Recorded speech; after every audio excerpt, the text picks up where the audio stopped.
There are places that are not meant to exist on any map, and there are rules you only need to break once, to disappear forever.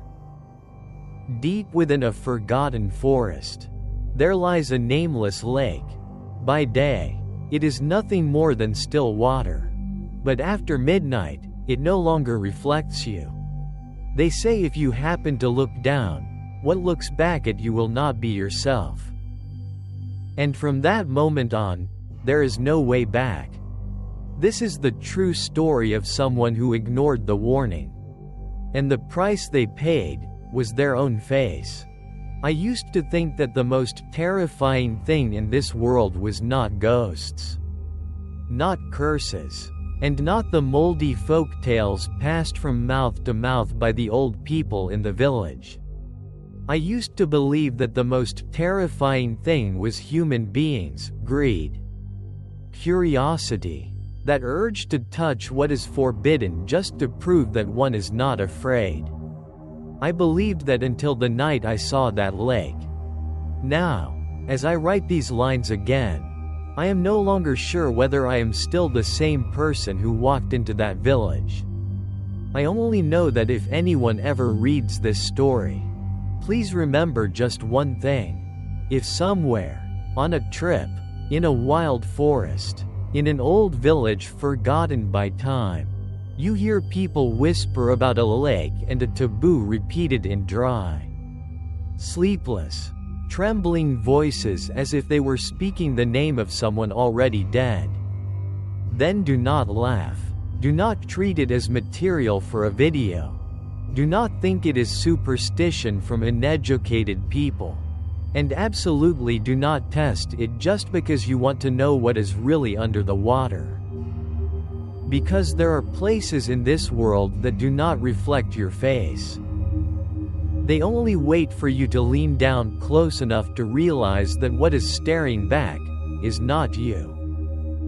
My name is Hoy. My job, if it can be called that, is to find strange stories and turn them into content to post online.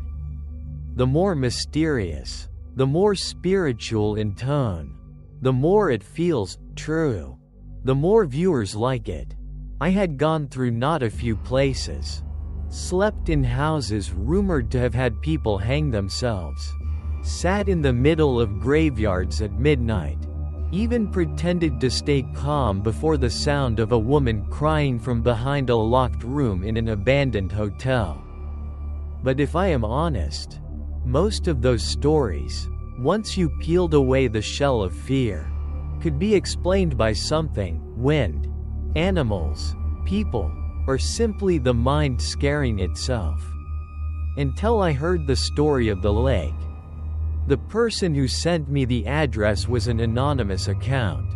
The message contained only a few lines. If you want a real story, go to Keycan Village. There is a nameless lake there. The villagers only call it the Black Lake. After midnight, do not look into the water. At first I thought someone was trying to prank me, but attached to the message was a short video clip, shaking violently as if it had been recorded on an old phone. In the video was a pitch-black lake at night. The person filming stood very far away, apparently hiding behind a tree trunk. The wind was blowing hard, but the water was almost perfectly still. Then, in the final second, when the camera tilted closer down, a pale human face appeared on the surface of the lake, not rising from under the water, but as if it had already been lying there beneath the blackness. Eyes wide open, mouth stretched as though trapped inside a scream that could never become sound. The video ended immediately. I watched that clip more than 20 times. No matter how hard I tried to find signs of editing, I saw nothing clear. The kind of silence the lake carried in that video made me uncomfortable in a strange way. It did not look like a place that contained water. It looked more like a hole torn open in the middle of the night. 3 days later, I left. The road to Kikan was farther than I had imagined. I had to change rides several times. From the crowded highway to a narrowing provincial road. Then to winding red dirt tracks cutting through the forest where phone signal came and went. The motorbike taxi driver took me near the entrance to the village. Then flatly refused to go farther. He only set my backpack down by the roadside, pointed toward a narrow path covered in tree shadows, and said shortly, "Walk another kilometer and you'll get there. Get into the village before dark. Don't stand outside the road when you hear water." I asked him what exactly he had just said, but he only shook his head, took the money, and drove off at once, so quickly that it seemed as if he was afraid of being late for something. Kikan appeared damp, old, and lifeless. Low wooden houses with rusted tin roofs crouched under tree canopies. The whole village seemed submerged in a dull gray color. Even though it was only around 4 in the afternoon, there were no children running around, no radio playing, no adults chatting at the lane entrances. All I saw were half-open doors and eyes peeking out, then withdrawing the moment I noticed them. The first person who spoke to me was an old woman running a tea stall under a banyan tree at the head of the village.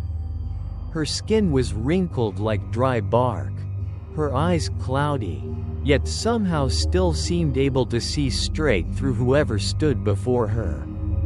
I ordered a cup of tea, tried to make conversation, and asked for directions to a guest room or anywhere I could stay the night. She poured the tea, her hand trembling slightly. "What are you staying here for?" she asked. "I came to film material," I replied. "I heard there's a lake here." I had not finished the sentence when the cup in her hand stopped. A drop of hot tea fell onto the back of her hand. But she seemed not to feel the pain at all. She raised her head and looked at me for a long time. The look of someone weighing whether to tell the truth or stay silent to save herself. "Has anyone told you the rule yet?" she asked. "I only heard that I shouldn't look into the lake after midnight." "It's not that you shouldn't." Her voice was very soft, but firm. "You must not. Don't stand near it. Don't lean down. Don't look. Not even a glance. If you happen to pass by and see the surface move, close your eyes. Turn away, and don't listen to the calling." I laughed. The kind of polite laugh used to lighten the air. "What calling?" The old woman did not smile. She set the teacup down, her bony fingers tapping slowly on the wooden table. "The sound of your own voice." A chill ran lightly down my spine, but only for a moment. I told myself that this was exactly the kind of material I needed. I asked a few more questions, but she said nothing else, only called over a grandson to lead me to an empty wooden house at the end of the village that outsiders sometimes rented. Before I left, she called after me, "If tonight you hear water beneath the floorboards, stay still. Don't open the door." I smiled and thanked her, while in my head I was already imagining the title for the video. The house I rented lay near the edge of the forest, far from the other homes. It was an old 3-room wooden house with a low roof, small windows, and a smell of dampness soaked into every board. The owner was a thin man with a hollow face who never looked directly into my eyes when he spoke. He handed me the key, pointed out the water, stove, and latrine, then gave only one instruction. "Tonight, make sure every door is shut tight. If you hear someone calling your name on the porch, don't answer." After saying that, he left at once. as though standing there even a few seconds longer would make it hard for him to breathe. Darkness fell terrifyingly fast. It was only a little after 5. But the light outside the windows had already turned ashen like the end of a rainy afternoon. By 6, the whole area was submerged in a thick blackness. I turned on the lights, took out my camera to check the battery, memory card, adjust the microphone, all the while mentally planning to go to the lake around midnight for the best footage. The familiar excitement before every hunt for a strange story was still there. To me, the villagers' warnings only made everything more interesting. But by around 9 o'clock, when outside had become unnaturally silent, a feeling I could not name began to creep in. I realized there were no dogs barking anywhere in the village. No insects making a sound. Not even the rustle of leaves. There was only one very faint, intermittent sound, hard to place, like someone slowly stirring a hand in a large basin of water. At first I thought I had heard wrong. I turned off the camera to listen more carefully. The sound was still there. Stir, stop, stir, stop, a steady rhythm. Patient. Neither fast nor slow, as though it had been doing that in that place for a very long time. I opened the front door. The porch outside was pitch black. No wind, no rain, no one. I stepped a little farther into the yard, trying to determine where the sound was coming from. A strange coldness wrapped itself around my ankles. The sound was not coming from the lake as I had expected. It was coming from beneath the house. I bent down to look through the gaps in the porch boards. Below was only darkness, and yet the sound of stirring water continued evenly, as though it were directly beneath my feet. I stood still for a while, my throat suddenly dry. The old woman's words at the tea stall came back with perfect clarity. If tonight you hear water beneath the floorboards, stay still. Don't open the door. I slammed the door shut and bolted it, feeling ridiculous for being frightened by something so absurd made me slightly angry with myself. I forced a laugh, reminding myself this was only an old wooden house. Beneath the floor there could be puddled water. Rats, or something perfectly ordinary. But even thinking that, I still did not want to check. At exactly 11:48, the lights in the house went out. No flicker, no warning, they just snapped off. I cursed under my breath and turned on my phone flashlight. The pale bluish circle swept across the cramped room, throwing distorted shadows across the wooden walls. At that same moment, the sound of stirring water beneath the floor stopped completely. The silence after that sound was more frightening than the sound itself had been. I could hear my own heartbeat. 11:55.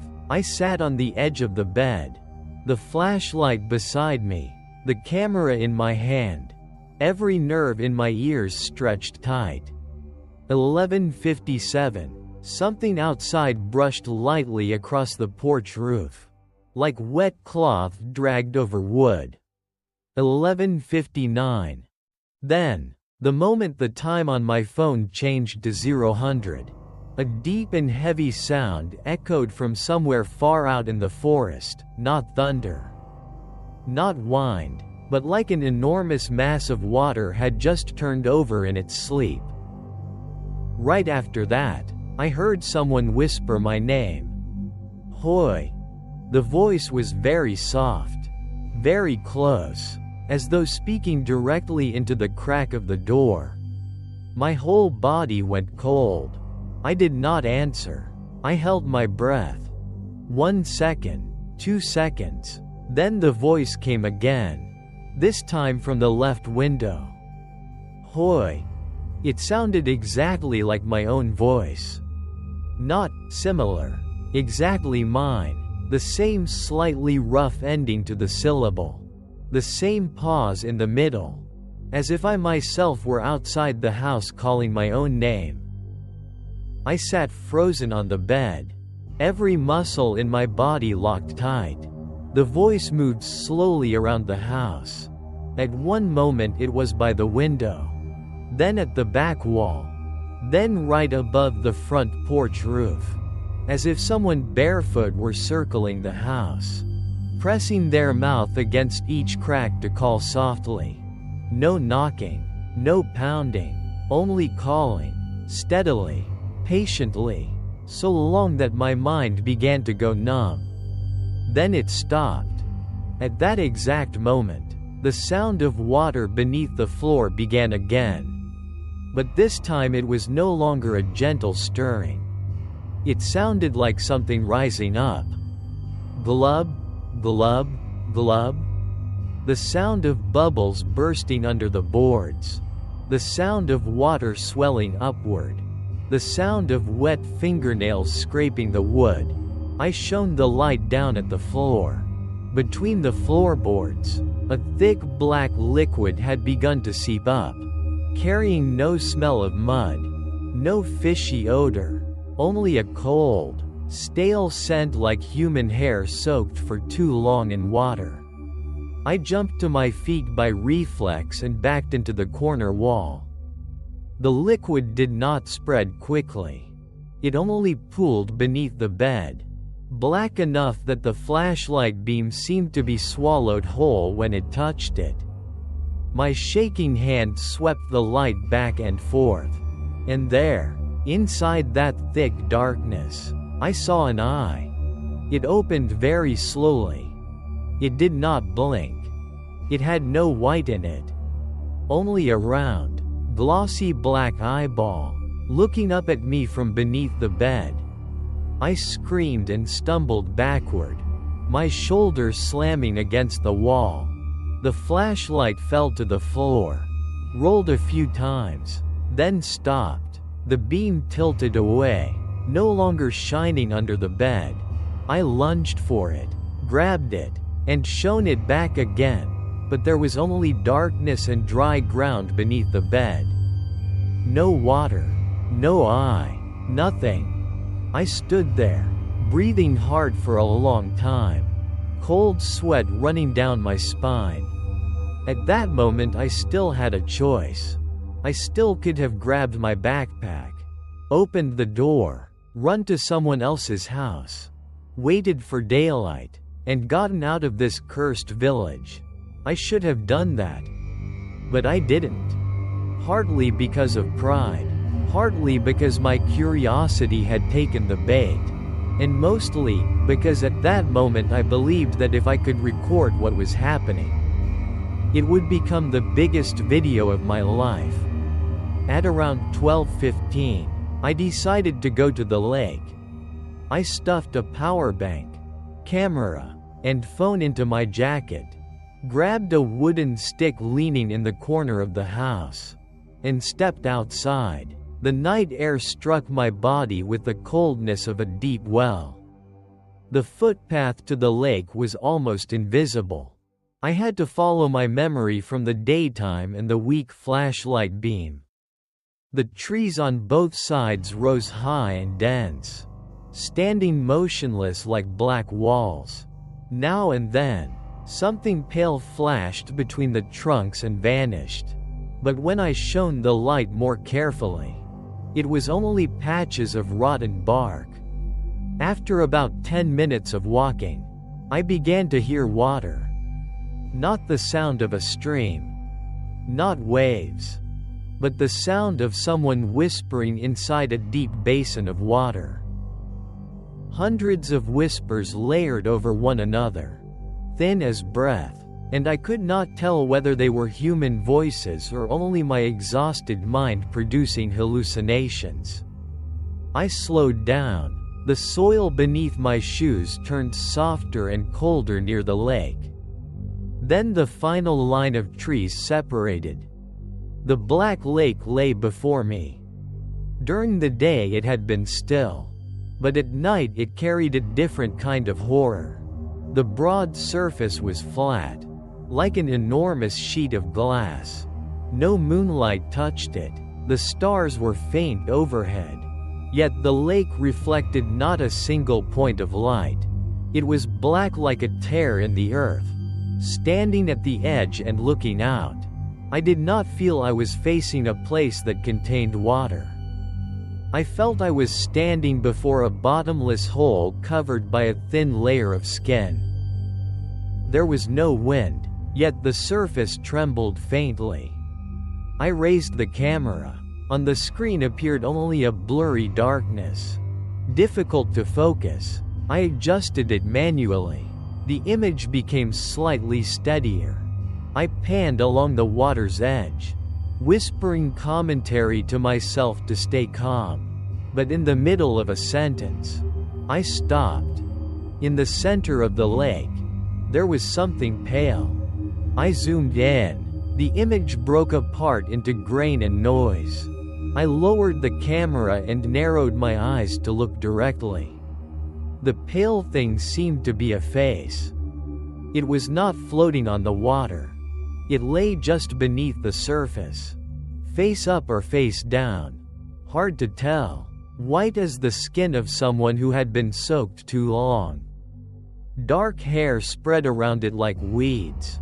The longer I looked, the more clearly I saw that it was the face of a young woman. Her eyes were shut, her lips dark, her skin stretched pale as if the slightest touch would split it. Without realizing it, I took another step forward. The moment the front of my shoe touched the muddy edge, the eyes of the face beneath the lake opened. I froze. Those were not the eyes of a dead person. They opened too fast, too alert, too intentionally. The pupils were black, staring straight up at me.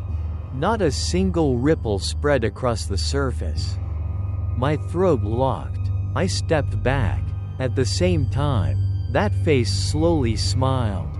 Not a smile like a living person, but like a corpse whose mouth was being pulled upward from the inside. I raised the camera and pointed it directly at it. And when I looked at the screen, the blood inside me turned to ice. On the screen, the thing in the water was not the woman.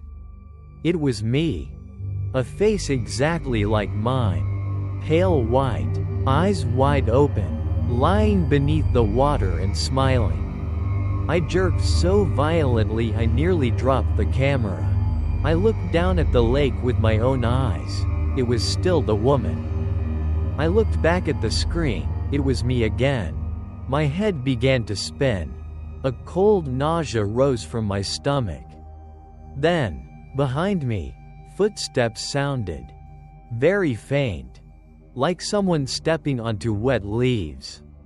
I whipped around. No one was there.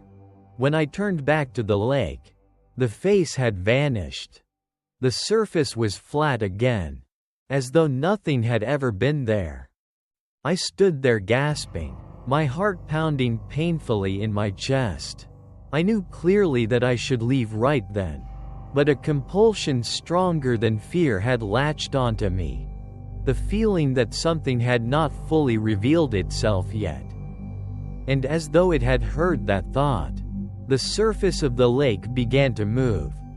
Not violently, only small concentric ripples spreading out from the center. Steady, perfect, as though someone beneath had just touched the underside with a fingertip. Once, twice, 3 times, each ripple spread outward and then vanished before reaching the shore. I do not remember when I leaned down. Perhaps because I wanted to see more clearly. Perhaps because of some vague, sweet compulsion, like a lullaby calling me, drawing me a little closer. The lake at that moment was so dark that if I had not stared directly into it, I would have seen nothing but an expanse of still blackness. But the longer I looked, the more shapes began to emerge inside that darkness. At first they were only pale spots like human skin. Then features. A forehead, a pair of eyes, a mouth, then another, and another. Dozens of faces were slowly appearing beneath the water. All of them were upturned, staring at me. There were men, there were women, there was a child, there was an old man. There were faces bloated from being submerged. Faces with skin hanging off bone. Mouths stretched open so wide their jaws seemed already dislocated. But most horrifying of all, among them, over and over, I saw my own face. One hoi crying, one hoi grinning, one hoi with empty eye sockets. One hoi with his lips swollen white from the water. One hoi lying twisted, neck bent at the wrong angle. All of them staring up at me. Then all of them opened their mouths. No sound came from the lake. But in my head, all at once, dozens of voices rose. Look. Lean closer. Don't turn away. You came here already. Just look a little longer. I stumbled backward in panic. My foot slipped on the slick mud and I almost fell flat. But the moment I lifted my head to run, my heart nearly stopped. On the opposite shore, beneath the black shadow of the trees, someone was standing. He stood very straight, not moving. I could not see his face clearly. But the height, the build, the hair, even the angle of the head turned toward me, all of it was mine. I looked back at the lake. In the middle of the black surface, a pale face was slowly rising, not emerging from the water, but pressing up against the underside of the surface, as if something below was lifting that thin layer upward, and it too was my face. I looked to the far shore again. The figure there took one step closer to the edge. I backed away one step.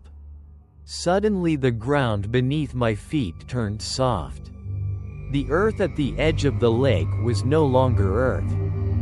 It had become something like living mud, cold and sticky, clinging tightly to my shoes. I struggled, but the more I fought, the deeper my legs sank. The camera slipped from my hand and fell into the mud. I bent down to snatch it up. But when I looked back up, the figure on the opposite bank had vanished. The surface of the lake before me bulged. An arm came out of the water. There was no splash. No droplets flew.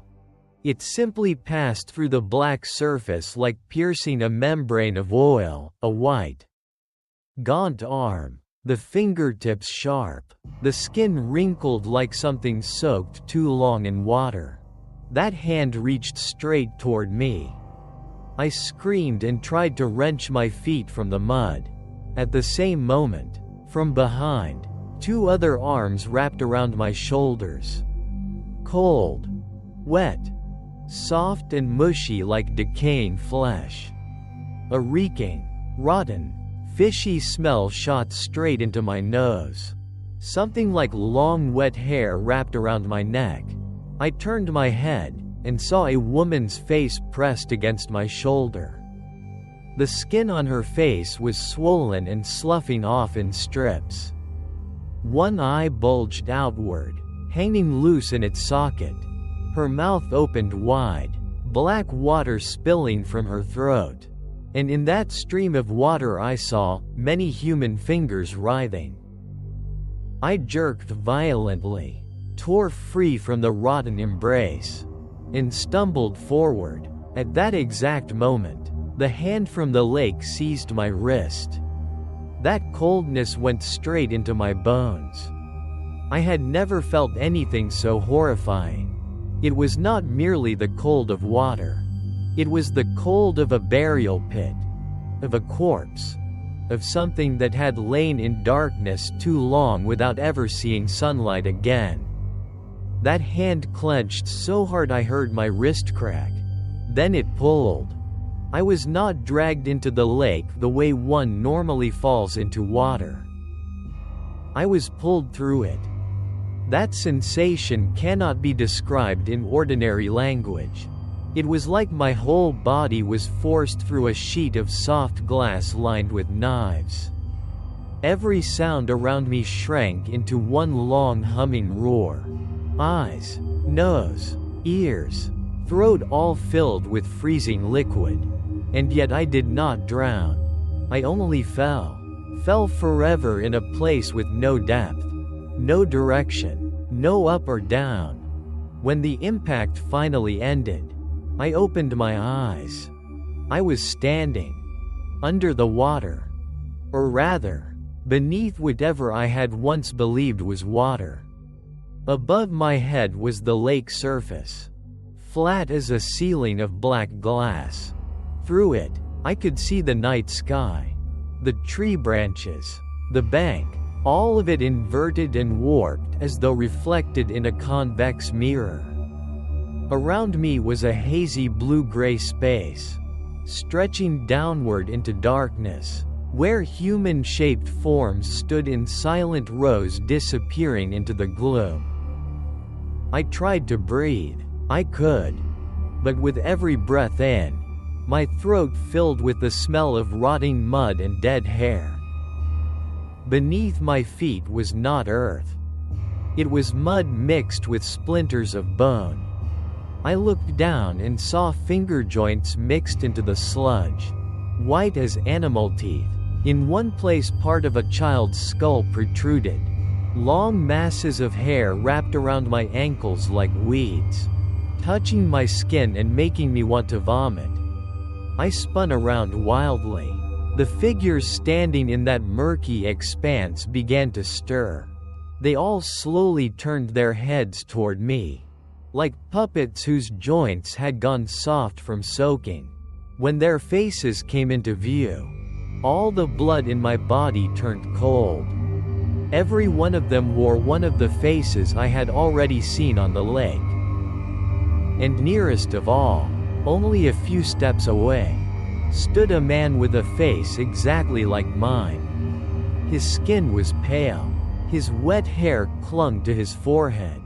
His pupils were solid black, bottomless. He stood still looking at me, then slowly smiled.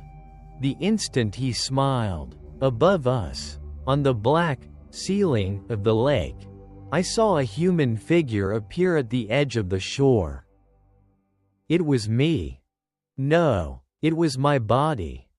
It stood on the bank, breathing steadily, looking down as if observing something very interesting. That face, that body, those mud-stained clothes, it was all mine. Only the smile on that face was not mine. I lunged forward, slamming my hands against the surface above. It rippled only faintly, cold as human skin. I screamed until my throat tore. But the sound came out only as a chain of black bubbles dissolving into the murk. The thing wearing my face above leaned down close. It looked straight into my eyes through that thin sheet of water. Then it lifted one finger to its lips, making a gesture for silence. Behind me came laughter. Not loud, not mad, only small, husky, broken laughs from many people who had forgotten how to breathe with lungs. I turned around. Every figure in that watery place was laughing. Their lips split. Black water seeped through their teeth. A little girl with long hair crouched atop a heap of mud and bones, tilted her head toward me, and asked in a clear voice, "Whose place did you come to take?" I backed away, stepping on something brittle. I looked down. A broken human jawbone lay beneath my heel. The man wearing my face came closer. He stopped so near that I could smell the coldness coming from his skin. The exact same smell that had flooded up through the floor of my house that night. "No one leaves here wearing their own face," he whispered. His voice was mine, only slower, deeper, as though spoken through a throat full of water. "There is only the one who stays, and the one who gets to go up." I shook my head wildly and stepped backward. But behind me other hands were already touching my back. Women's hands, children's hands, hands that were little more than skin over bone. They did not grip hard. They only rested on me as if to confirm that I had finally reached the correct place. I whipped around to the right and saw a row of bodies standing motionless. Eyes fixed on the lake surface above. Among them was one face that still looked fresh, the water not yet having wrinkled the skin much. That of a young man perhaps 20 years old. His mouth trembled as if trying to say something. I rushed over and seized his shoulders. His skin was ice cold, soft and rubbery like something waterlogged. "How do I get out?" I shouted. His lips moved. It took several seconds before I heard the sound. Very faint and very far away. Like echoing from the bottom of a well. "Don't let it see what you want." "I don't understand." The young man's eyes widened as he stared at me. In those dark pupils there was still something left. Perhaps fear. Perhaps the final fragment of awareness of someone who had not forgotten he had once lived. "It doesn't take people by force." His throat bubbled. "It takes them, through the empty place, in their heads." I had no time to ask more. Because a violent tremor ran through the entire watery space. All the figures around us raised their heads in unison. On the lake surface above, the thing wearing my face had turned away and was walking back from the edge. But it was not walking alone. Someone else was approaching the bank from the direction of the village. A small figure, carrying an oil lamp. The old woman from the tea stall. She walked slowly, back bent, but each step was steady. In her other hand she held something like mulberry branches and a small bronze bell. She stopped several meters from the water's edge. Not looking down at the lake but sideways. As if trying to avoid facing the surface directly. The thing wearing my face stopped moving. The old woman raised her voice. Trembling but clear. "Give him back." The whole watery world below shook violently. The figures around me began to convulse. The laughter turned to hissing. The man with my face turned fully toward the old woman. On that face, the smile spread so wide that the skin at both cheeks split open. The old woman rang the bell. The sound descended through the water like needles driven into my temples. I clutched my head and collapsed to my knees. The others screamed too, recoiling backward. From farther below in the darkness, something enormous was stirring. I could not see its whole shape. Only long black strands of hair writhing upward like seaweed. And within that mass of hair, countless human faces fused together. Eyes open, mouths gaping. The old woman kept ringing the bell and chanting something very fast. Her voice sounded like it was choking on blood. The lake above began to break into violent ripples. I dimly understood that she was doing something to open a way, or to sever some adhesion between me and this place. The thing wearing my face suddenly looked down at me through the surface. For the first time, there was anger in its eyes. And at that same moment, a foreign thought slid directly into my mind. as clear as if it were my own voice. If you want to live, give it another face. I did not fully understand, but at that very instant the young man beside me suddenly grabbed my arm. He did not look at me, only up at the lake surface, his eyes blazing with desperation one final time. "Go up," he said, "I'm tired." Before I could react, he shoved me hard upward. The surface of the lake felt soft, like flesh. I touched it, was held there for half a second. Then it suddenly burst open. I shot upward, as though expelled from a giant mouth. The freezing night air struck my face. I fell sprawling onto the bank, vomiting violently a thick black liquid tangled with hair. Beside me, the old woman shouted, "Close your eyes." I obeyed instantly. I heard the lake crashing as if a storm had broken inside it. The bell ringing wildly, a high shriek no longer human. Then someone running across the mud. Maybe it was the thing wearing my face. Maybe it wasn't. I only knew that someone gripped my shoulder and dragged me away. It was not until my knees slammed into the threshold of the house that the old woman barked. Inside, I stumbled and crawled in. The door slammed shut. The bolt fell into place. The old woman burned some dried leaves in a clay bowl, and a sharp smoke filled the room. I lay curled on the floor, coughing violently, my mouth still full of the taste of mud and rot. The old woman splashed some kind of liquid onto my face. It burned hot, like ash mixed with salt. But because of that my mind cleared slightly. "Listen carefully," she said in a hurried voice. "It's not finished yet. It already came up once. It will try to get back in. From now until daylight, no matter what you hear, you must not look into anything reflective." I gasped for breath, not fully understanding. "What is it?" The old woman looked toward the window, already covered with a black cloth. No one knows what it originally was. Only that the lake did not exist there before. After a great flood years ago, people found a black, bottomless pool in the forest.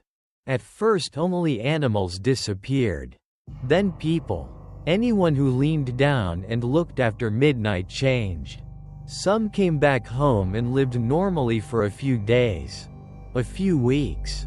Then they stopped sleeping, talked to their shadows, sat awake at night staring into wash basins, mirrors, window glass. In the end, they walked back to the lake by themselves. Their families could not stop them. Some were locked inside, and by morning only a puddle of black water remained on the floor. She sat down opposite me. In the stinging smoke, her face looked older and more exhausted than anyone I had ever seen. "It doesn't need to kill right away. It only needs one look. That is enough for its shadow to crawl into a person's head." I clasped my hands tightly. "And me? It already dragged me down. Why am I still?" She was silent for a few seconds.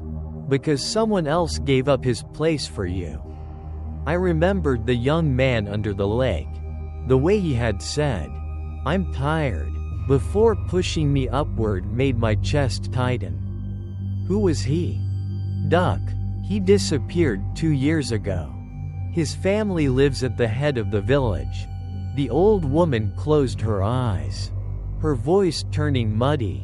His mother still leaves a lamp out on the porch every night.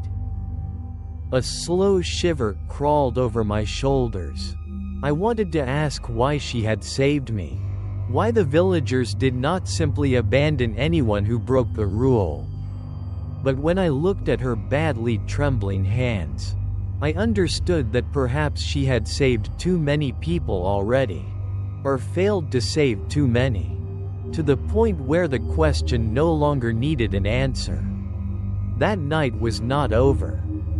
Around 3 in the morning, while I sat against the wall inside the sealed house and the smoke of the leaves had begun to thin, the calling returned. This time it did not call my name. It called the old woman's. And it sounded very much like a child. The old woman closed her eyes. Her lips trembled. I could clearly see her hand tightening so hard around the bronze bell that the knuckles turned white. The voice outside kept calling. Now from the front door. Then behind the kitchen. Then directly above the roof. "Grandma, open the door for me.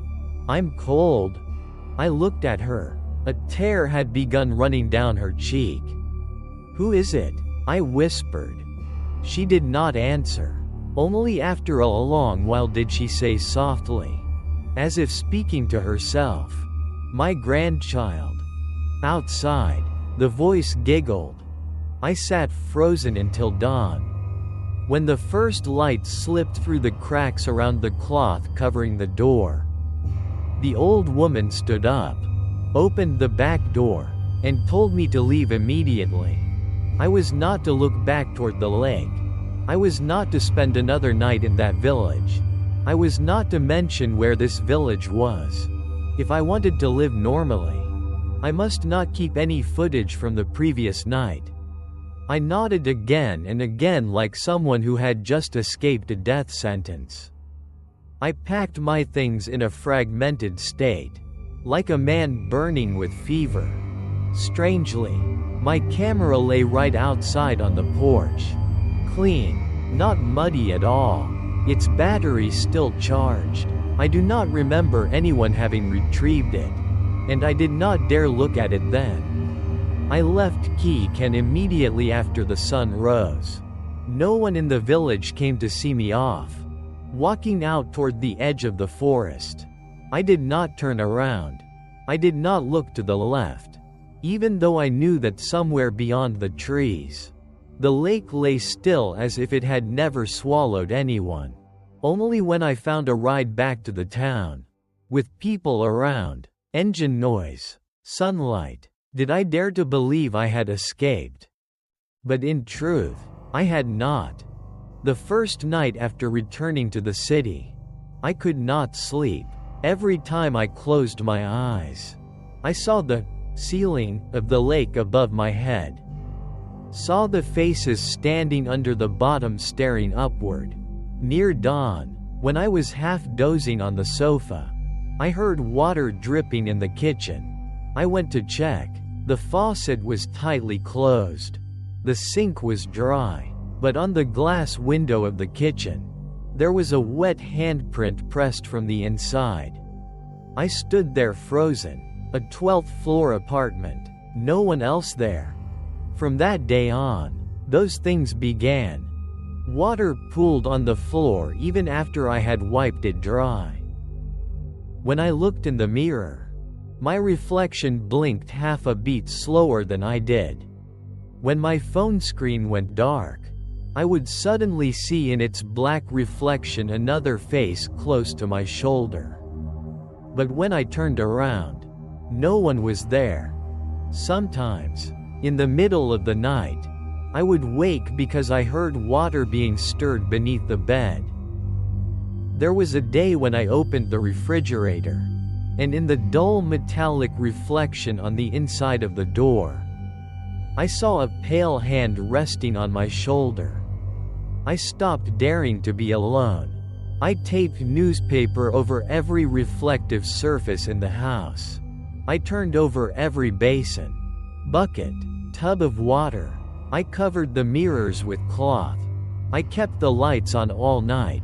But it still came, not in a clearly visible shape, but as the feeling that something was always standing behind me, waiting for me to carelessly glance into a surface dark enough, still enough, for it to crawl out. 3 weeks after the trip, I reopened the footage I had recorded at the lake. I should never have done that.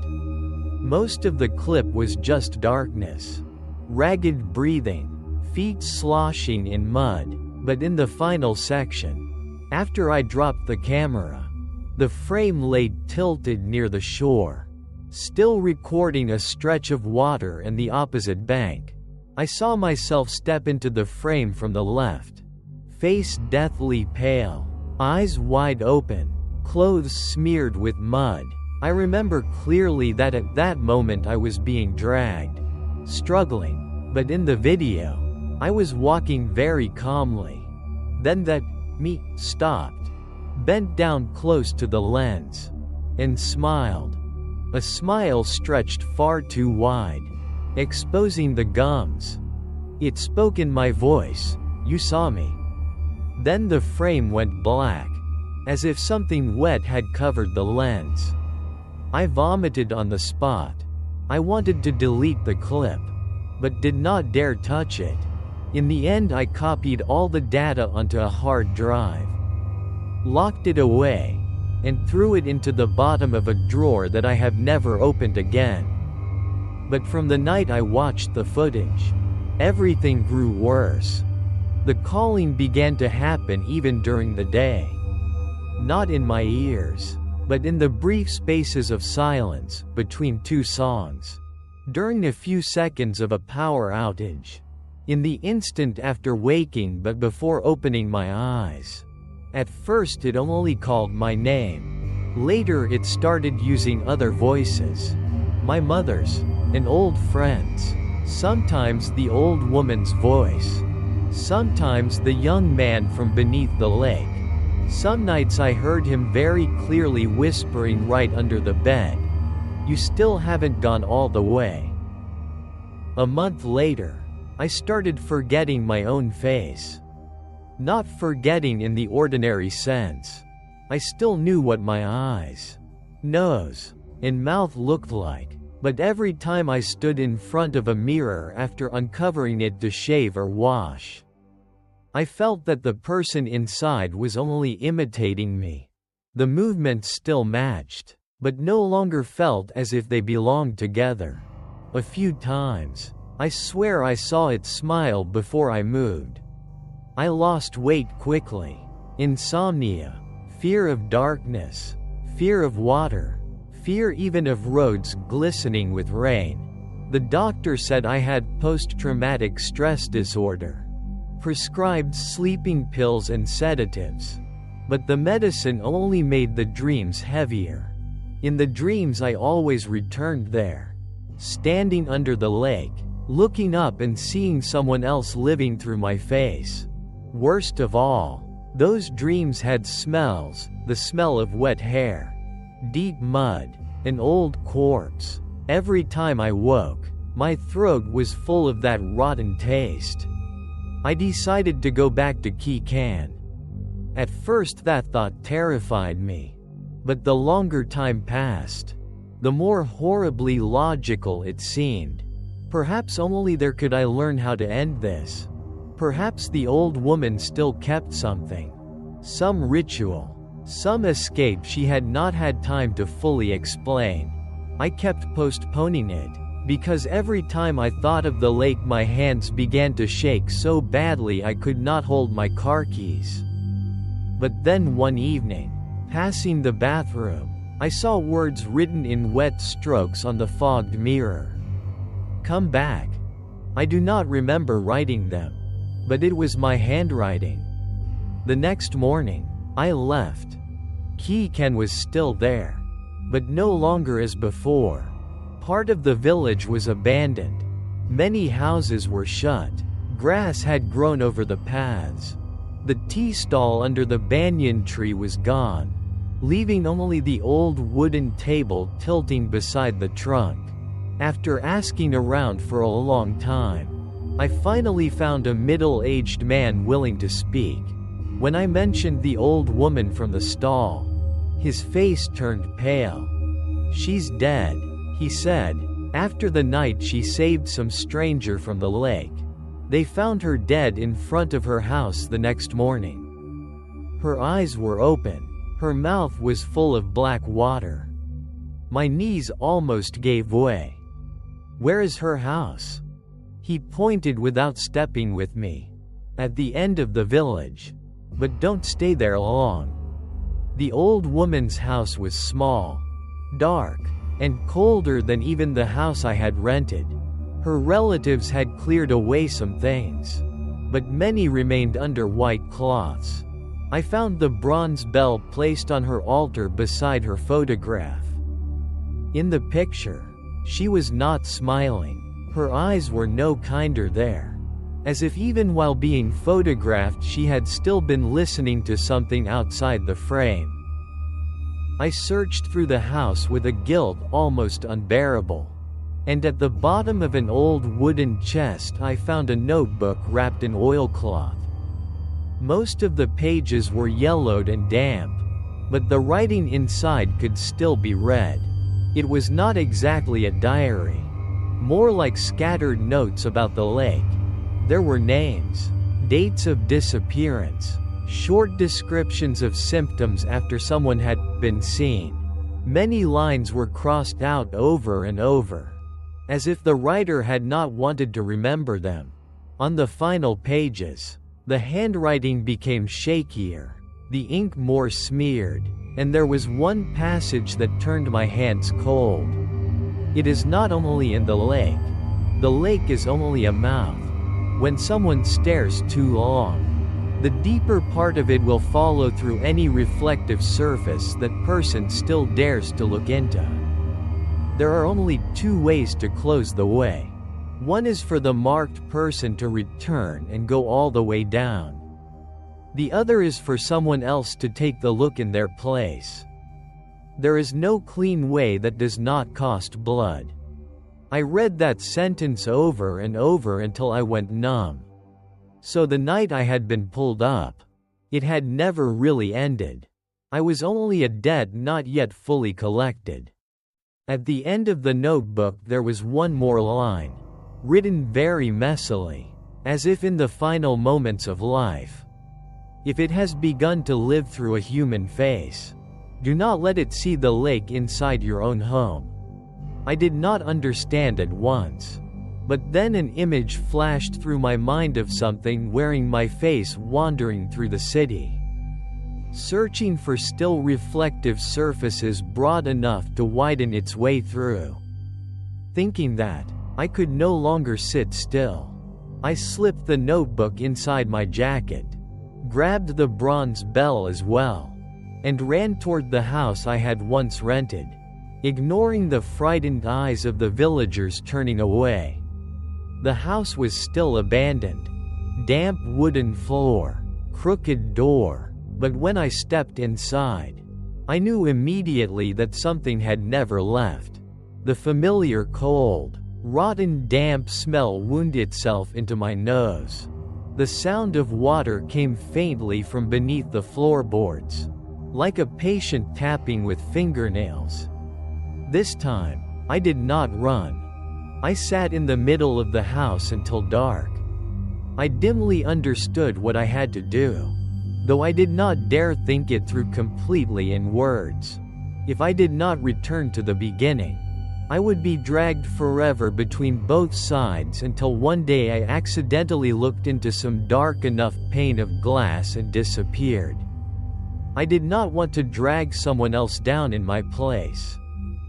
Duck had done that because he was exhausted, not because I deserved to live, nor could I continue living like this.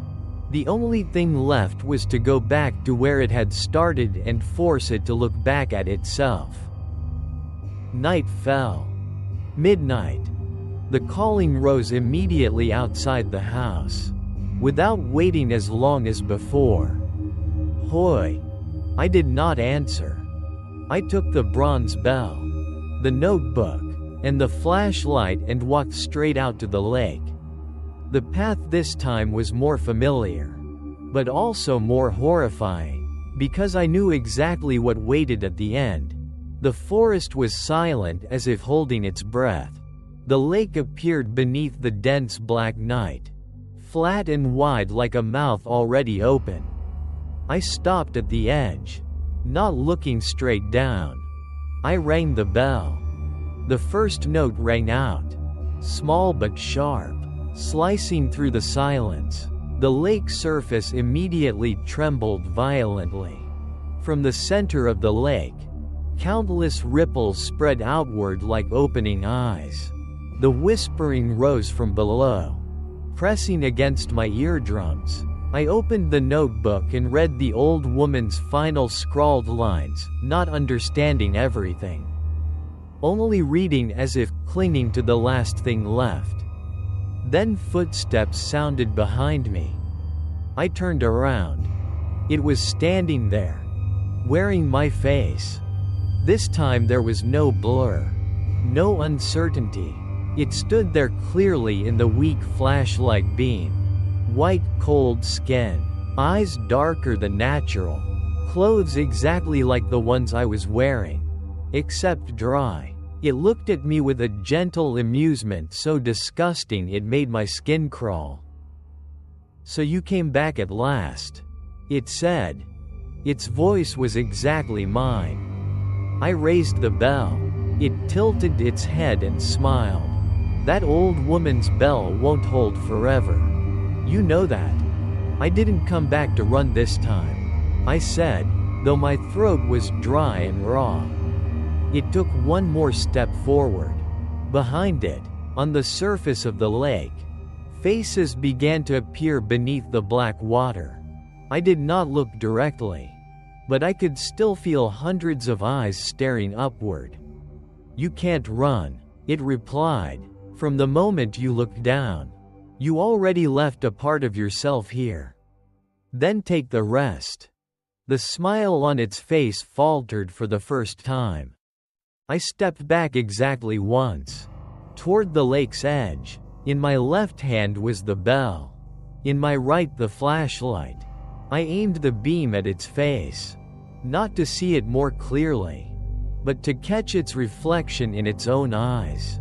In those black eyes, I saw myself, ragged, wasted, frightened, but behind my reflected image was the lake. A thought flashed through my head, sharp as a blade. If the lake is the mouth, then this thing is what climbed through. And anything that climbs through must also have a way back. I raised the small mirror from inside my jacket. It was the mirror I had brought from the city, never daring to uncover it until that moment. It had been wrapped tightly in black cloth. I tore the cloth away and aimed the mirror toward the thing wearing my face. It did not step back. At first it only looked, as if not understanding, but the moment its image appeared in the mirror, not as my face, but as a mass of black water packed with countless human faces biting, gaping, eyes opening and shutting, it screamed. That scream did not belong to anything human.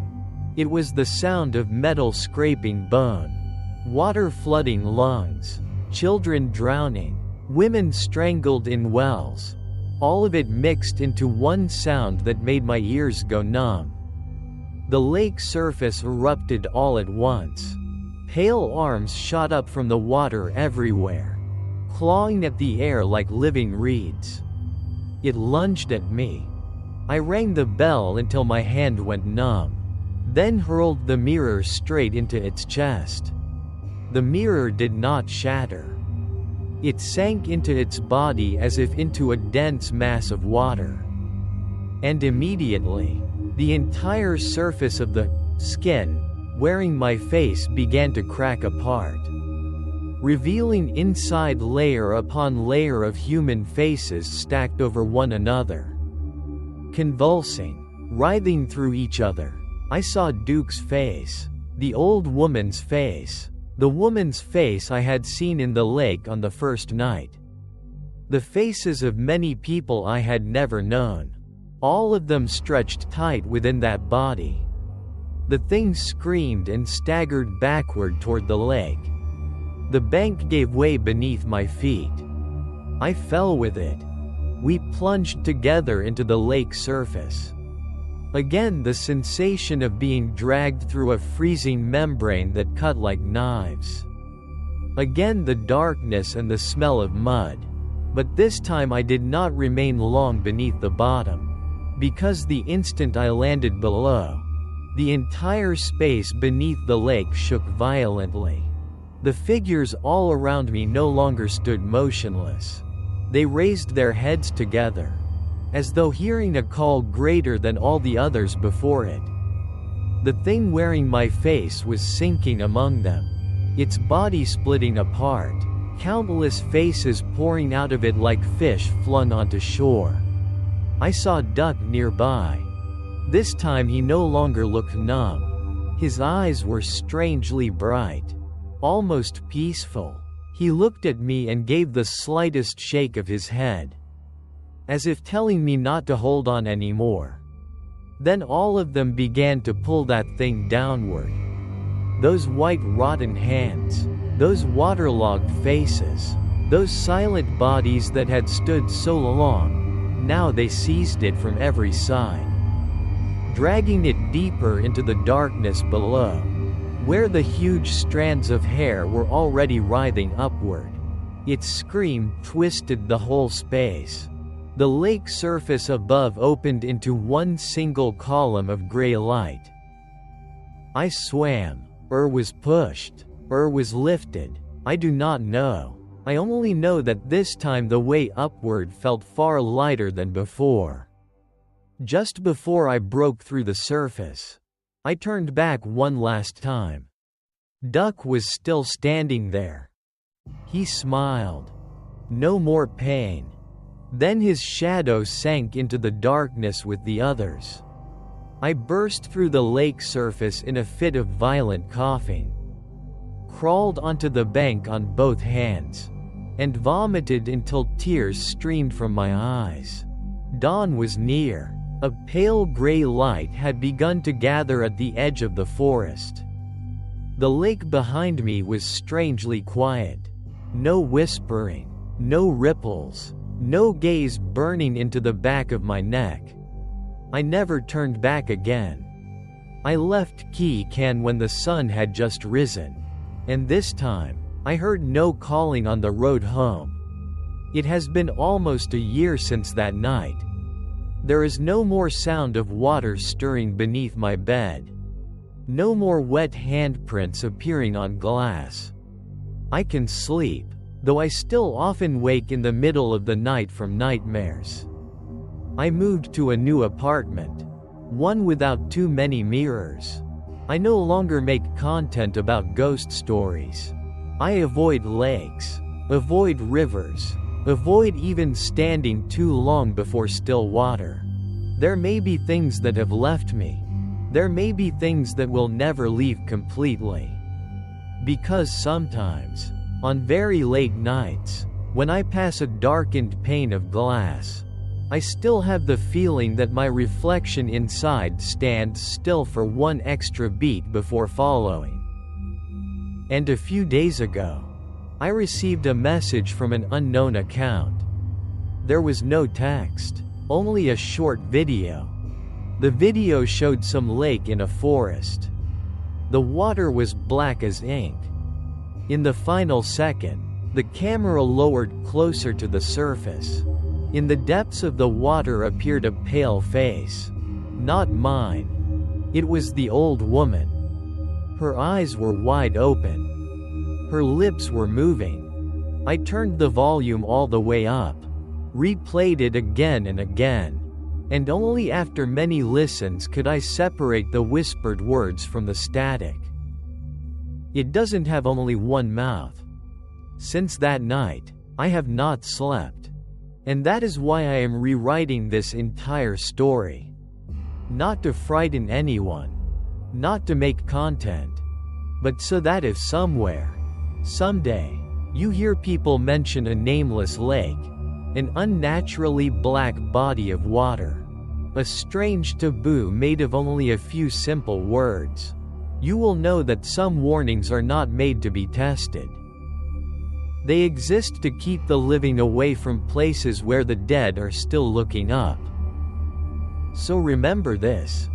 If you pass a lake so still that it does not reflect the sky, if you hear water stirring where no one is there, if after midnight you hear your own voice calling your own name from the darkness, then do not open the door. Do not lean down. Do not look. And at any cost, never look into that lake after midnight. Like and subscribe to Whispering Dark Tales for more chilling ghost stories.